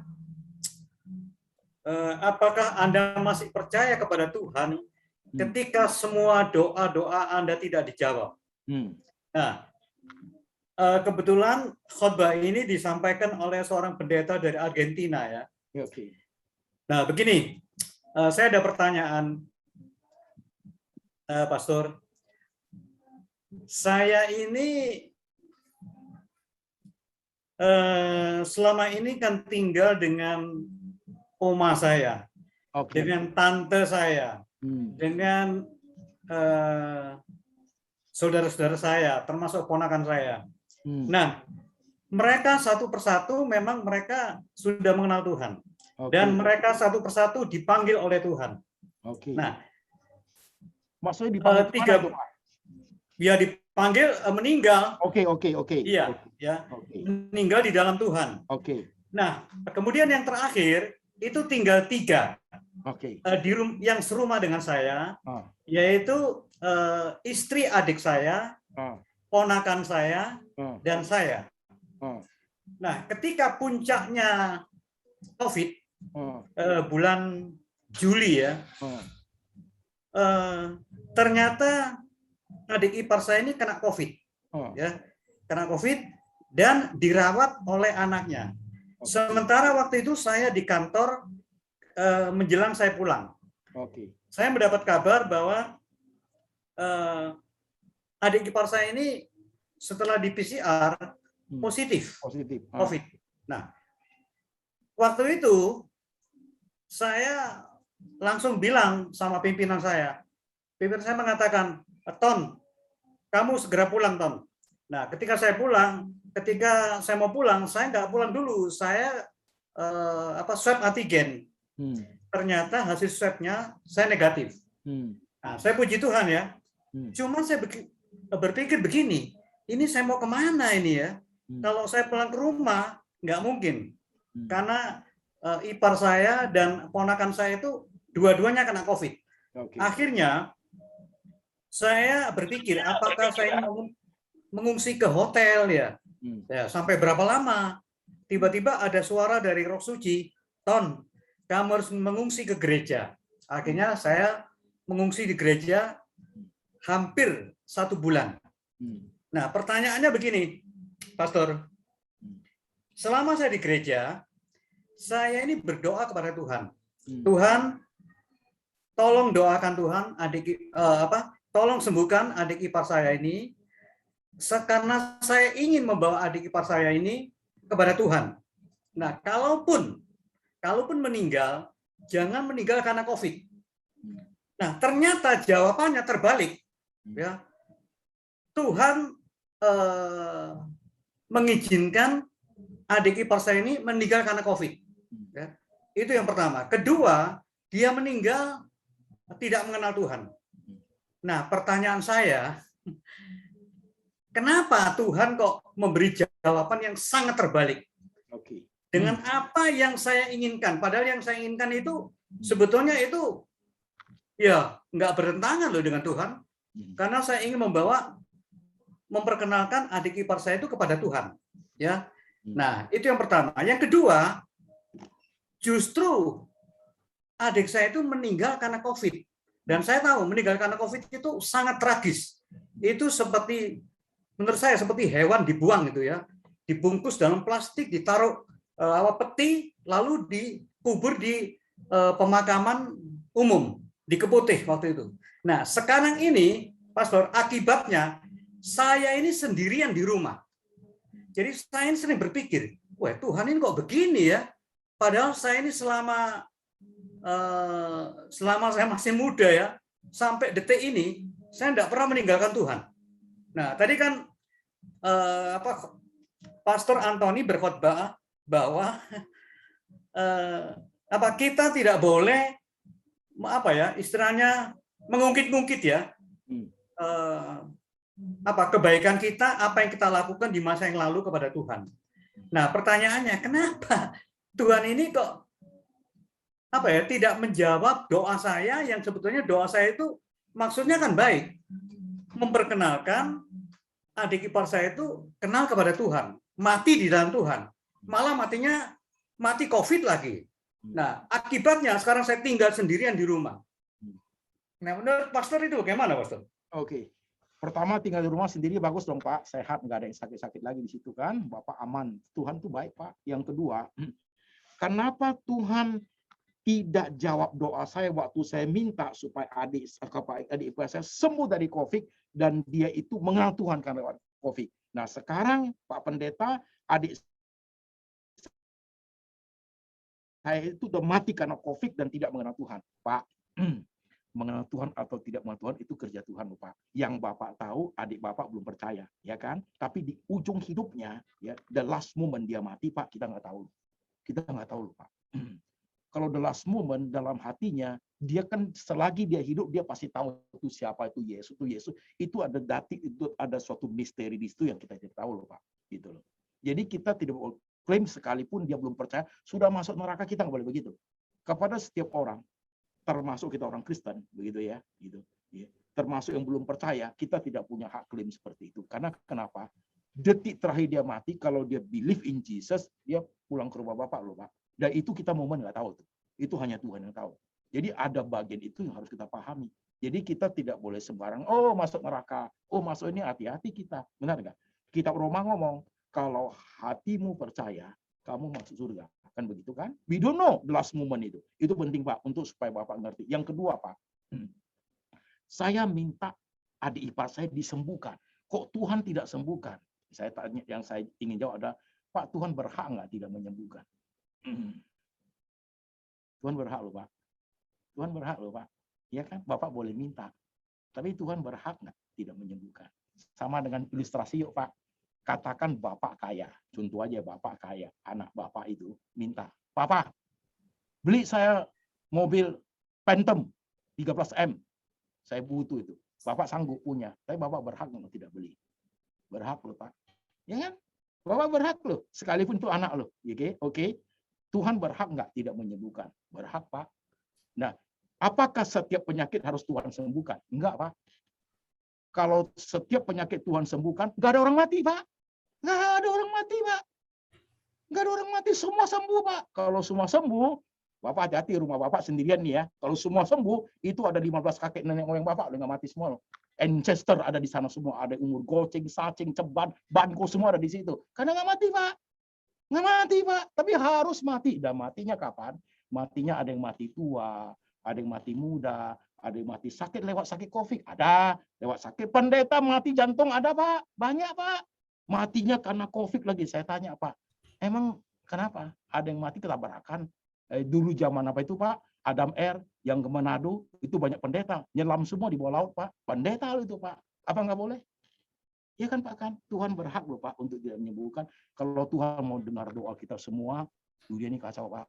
Gak ada orang mati. Contoh ya, Pak, pemain bulu tangkis ya, Pak. Pemain bulu tangkis Kristen ya, Pak. Lawan pemain bulu tangkis Korea, Pak. Doanya apa? Tuhan Yesus, aku mau menang. Bingung Tuhan Yesusnya, Pak. Yang menang nanti cuma satu, Pak. Bingung Tuhan Yesusnya. Jadi, Pak, Tuhan berhak untuk menjawab yes. Tuhan berhak untuk menjawab no, loh, Pak. Nah, waktu dijawab yes, dia paling berhikmat. Pasti paling benar. Dia mau jawab no, juga dia yang paling benar, Pak. Kita mah pas-pasan otak kita, Pak. Pas-pasan. Bapak pilih penjelasan lebih hebat. Nanti suatu hari kita ke surga, Tuhan ngejelasin ke Bapak. Bapak belum jelas juga, aku ke surga dulu, nanti aku datang, Bapak ketakutan. Jelas ke Bapak. Tunggu aja, Pak. Waktu kita pulang, Tuhan akan kasih penjelasan. Tuhan tuh jauh lebih hebat dari semuanya, Pak.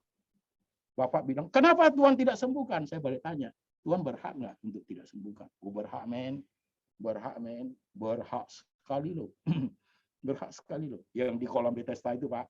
Tanya yuk, kan banyak yang sakit, Pak. Lumpuh kan itu kan? Kalau air bergelombang, lari ke sana, lompat, sembuh. yang lumpuh berapa tahun tuh? 36 tahun ya, 38 ya. Dia gimana lompat? Pipis aja dia susah, Pak. Dia lumpuh. Tuhan datang. Tuhan tanya dia, mau apa kamu? Aku mau sembuh. Tuhan bilang, angkat kasurmu. Sembuh loh dia, Pak. Nah, kita tanya, Tuhan Yesus, di kolom Bethesda itu kan banyak yang lumpuh. Kenapa lu nyembuhin satu? Kan banyak. Kenapa Alkitab ngomong cuma satu doang? Tuhan Yesus jawabnya apa? Suka-suka gua. Ayo, sudah, Pak. Suka-suka Tuhan, dan lagunya juga ada kok. Suka-suka mula Tuhan. Kan begitu. That is the point. Bagaimanapun Pak Tony, kita lawan Tuhan tetap kita kalah. Dan Tuhan tidak sembarangan, tidak sengaja, tidak.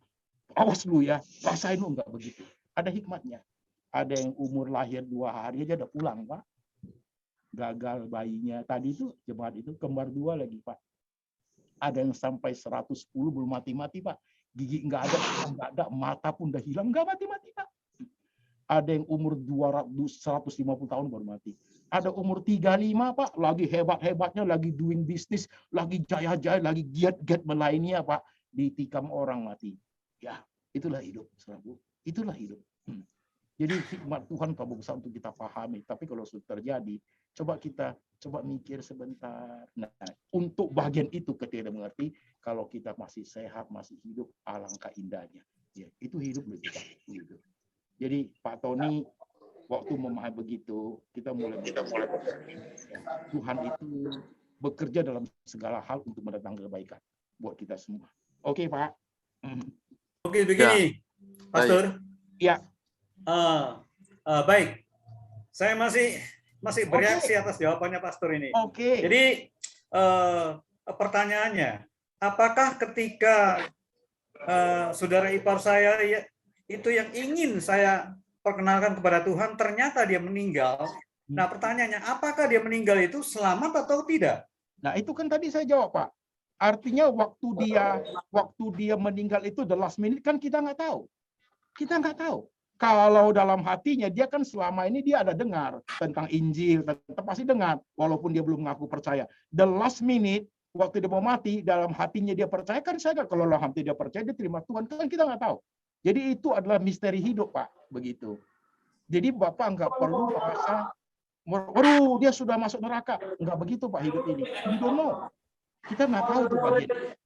Itu adalah bagiannya dia dengan Tuhan. Nah, pegangannya adalah, Pak, kalau memang kita harus kembali kepada Alkitab. Kalau memang dia umat pilihan, pasti dia bertobat, begitu. Kalau dia bukan umat pilihan, ya enggak, Pak. Nah, untuk tahu umat pilihan atau tidak dari mana, Pak? Nah, di kitab Roma, ya, hatinya percaya. Tapi kok hatinya nggak percaya? Enggak. Nah, kapan hatinya percaya? Tahu nggak, Pak? I don't know. The last minute-nya I don't know. Yang kita tahu semasa hidupnya beliau belum akui. Tapi Pak Tony, manusia itu unik loh, Pak Tony. Manusia itu kadang-kadang ada egonya. Kalau kita ajak dia, mau terima Tuhan Yesus nggak? Nggak mau. Gengsi dia, Pak. Tapi hatinya bisa mau. Kita nggak tahu. Manusia itu begitu. Kita kejar-kejar, dia marah, begitu kan? Percaya supaya dia sungkan sama kita, dia bilang iya, hatinya enggak lupa. Tapi ada jenis manusia yang kita injili, dia santai aja, cuek aja, tapi hatinya dia ngomong aku mau percaya tapi nggak mau ketemu siapa, mau apa lu. Ada orang begitu. Manusia itu kayak gitu. We don't know that one, gitu. Itu tetap adalah rahasia Tuhan, Pak Tony. Jadi saya menangkap sekarang yang Pak Tony maksudkan. Pak Tony nggak usah merasa. Selamat malam, Pak. Selamat malam, Hadi. Mau tanya ini, mau sharing sebentar, bisa ya? Ya. Selamat malam, Pastor Antoni. Ya, dari mana, Pak? Halo, Pak. Saya dengan Pak Jimmy. Ya, ada sedikit mau tanya ini, Pak. Mau sharing, Pak, ya. Ya. Itu di firman Tuhan kan ada bilang, Pak. Ya, kita hidup beriman, percaya kepada Tuhan, baru selamat, Pak, ya. Ya. Kalau di luar Tuhan kan tidak selamat, Pak. Ya. Ya, tapi yang saya pertanyakan ini kan, apakah di surga itu tidak ada orang Muslim? Tidak ada orang Muslim, tidak ada agama lain. Kan di firman itu ada bilang, di luar Tuhan Yesus tidak selamat, Pak. Percaya Tuhan Yesus, walaupun kadang hidup kita tidak benar, hidup kita tidak sempurna, masih jatuh bangun dalam dosa juga, itu 100% selamat. Tapi ada juga firman yang bilang itu iman tanpa perbuatan juga kan nol, Pak. Ya, masalah keselamatan ini memang betul, Pak. Kalau saya tanya pendeta, sering bicara dengan pendeta tanya itu masalah keselamatan itu semua berbicara kedaulatan Tuhan. Kalau sudah bicara kedaulatan Tuhan kita tidak bisa bicara, Pak. Karena memang semua Tuhan punya kuasa. Yang saya pertanyakan ini, Pak, apakah di surga itu tidak ada orang Muslim, tidak ada orang Buddha yang baik, orang baik semua? Walaupun di orang ini, walaupun di orang ini belum percaya Tuhan, Pak. Maksudnya belum dalam Tuhan. Terus yang kedua itu, Pak, yang saya tanyakan Pak Antoni itu, iman tanpa perbuatan juga itu kan, kalau kita lihat di Alkitab ada ngomong, bukan orang berseru-seru kepadaku Tuhan, yang kan, maksudnya Tuhan bilang, enyaklah engkau, saya tidak mengenal engkau, Pak. Berarti kan ini termasuk kan orang Kristiani, Pak, orang Kristen yang percaya Tuhan, Pak. Iya, Pak. Kira-kira petunjuk Pak Antoni, Pak Antoni bagaimana, Pak? Ya? Nah, di surga tidak ada yang disebut agama Kristen, agama Buddha, nggak ada, bukan. Yang believe in Jesus itu loh. Dari Kristen lah, mau apalah gereja, pelang gereja itu cuma di bumi ini, gitu loh. Yang kedua, iman tanpa perbuatan mati. Nah, harus dibedakan antara iman dan perbuatan, begitu. Banyak orang yang di luar Kristus berbuat baik ada nggak? Ada. Banyak. Orang yang percaya Tuhan Yesus harus berbuat baik, tapi perbuatan baik itu tidak akan menyelamatkan orang itu, gitu. Orang Kristen, orang beriman harus buat baik, begitu. Itu harus ada. Kalau dia tidak buat baik itu menunjukkan cacat dari rohani dia kan, begitu kan. Jadi perbuatan baik itu tidak menentukan, tetapi orang beriman harus buat baik. Nah, ketika kita bertemu dengan orang yang dia ngomong dia beriman, dia tidak berbuat baik, ada something wrong dengan kerohanian dia, begitu. Ada something wrong itu, ada something wrong dengan dia. Pak. Kan, kalau beriman dia juga berbaik, mati kan dia kan, begitu kan. Kalau dia percaya Tuhan Yesus, pasti kamu bisa melakukan hal yang Tuhan ajarin, mengasihi orang lah, ini walaupun belum sempurna, tapi arah ke situ kelihatan. Itu harus ada, men. Itu harus ada. Kalau kita belum percaya Tuhan, hidupnya nggak benar. Setelah percaya Tuhan, hidupnya harus benar. Kalau udah percaya Tuhan Yesus, hidupnya tambah jelek, itu something wrong. Betul, Pastor.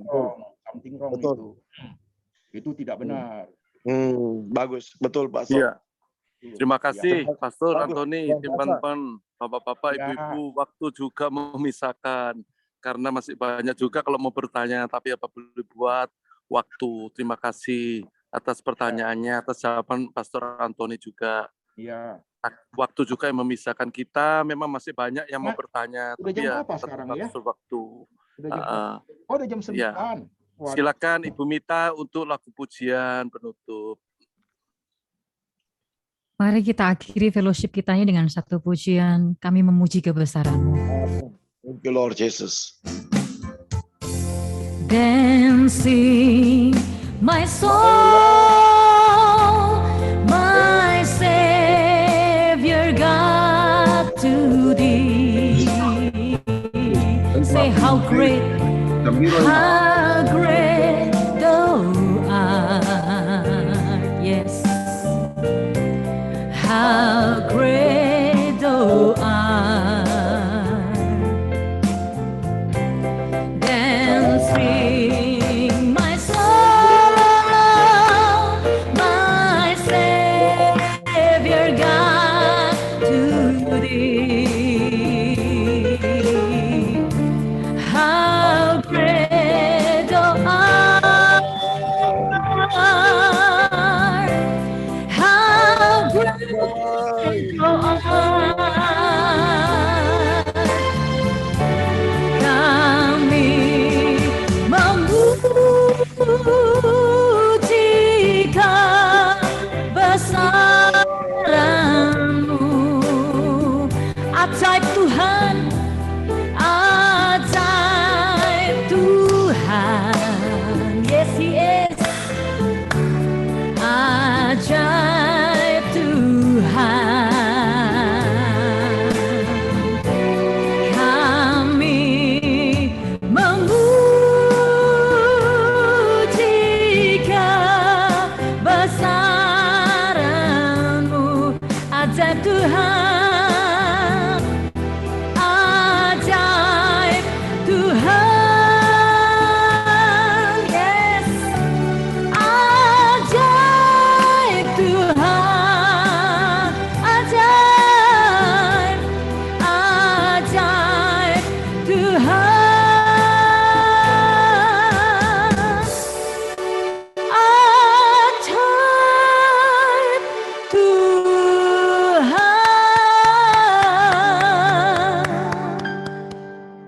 Mohon Pastor Antoni bisa doa penutup dan doa berkat untuk kita semuanya. Terima kasih. Mari jemaat sekalian kita berdoa. Tuhan, terima kasih untuk ibadah Zoom PD Keset hari ini.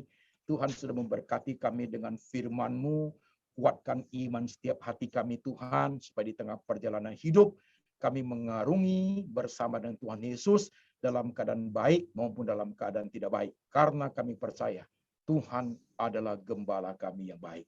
Terima kasih Tuhan, dan kami berdoa berkat Tuhan turun atas kami. Jemaat sekalian, kasih dari Bapa dari surga itu turun atas engkau. Tuhan Yesus itu jaga engkau seumur hidup. Tuhan Roh Kudus itu mengingatkan engkau akan kitab suci. Dan Tuhan memelihara engkau sampai selama-lamanya. Sampai suatu hari Dia datang menjemput kita kembali kepada Tuhan Sang Pencipta, kembali ke surga bersama Bapa. Dalam nama Tuhan Yesus. Amin. Amin. Terima kasih Pastor Antoni.